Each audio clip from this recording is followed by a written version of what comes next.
can't tell how someone feels just by looking at them or what they share online. To the outside world, our lives may look perfect, even if in reality they aren't. I'm always worrying about doing well at school, and with the end of year test coming up, I'm not sure how much longer I can cope. My thoughts swarm around my head, sometimes keeping me up all night. Some days it's just all too much, and I feel like I'm lost in space.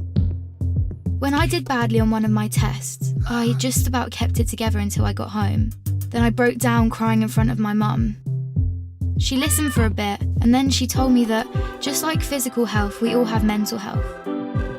It's our feelings, our thinking, our emotions, and our moods. She then said that feeling down, angry, and stressed is a normal part of life. Just like it's normal to feel happy, confident, and carefree sometimes. We all have positive and negative emotions that come and go based on what's happening around us. These are everyday feelings. Good mental health means experiencing negative emotions. It's not always about being happy. Mum can relate to the feelings of stress. So when Mum suggested I take a break from everything and do something I enjoy, I actually took her advice. So I made myself a hot chocolate, snuggled up in a duvet and watched a film. And you know what? Afterwards I felt so much better. Mum should take her own advice.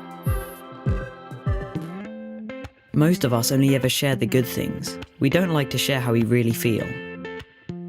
Every morning when I wake up, negative thoughts stream through my head. Getting out of bed and pretending I'm okay takes all the energy I have.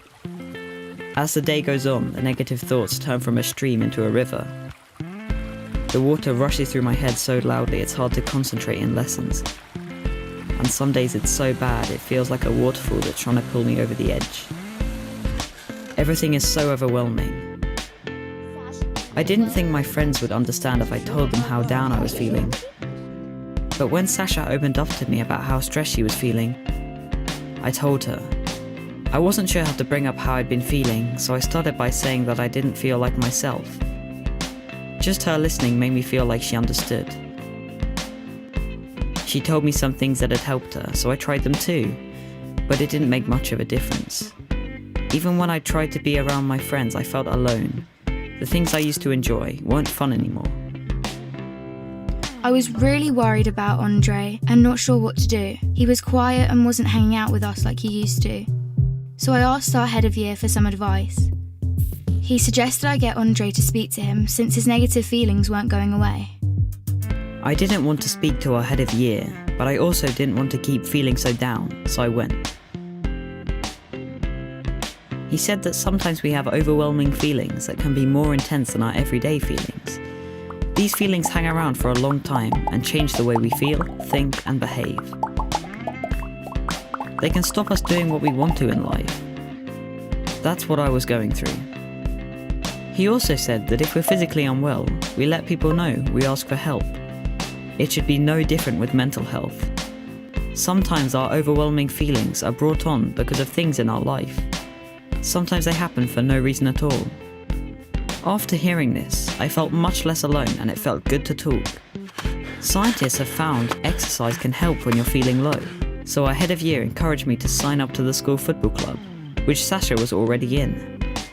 I still have days when the river is there, but now I'm beginning to understand my mental health. I'm learning how to cope.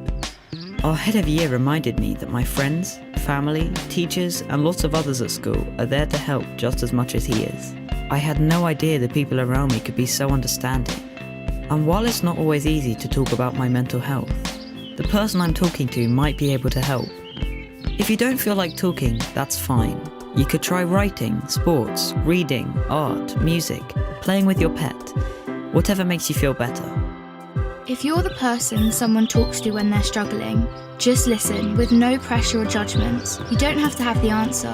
If you feel unsure about anything, you can speak to a trusted adult. Talking about mental health doesn't have to be difficult. After all, it's something we all have.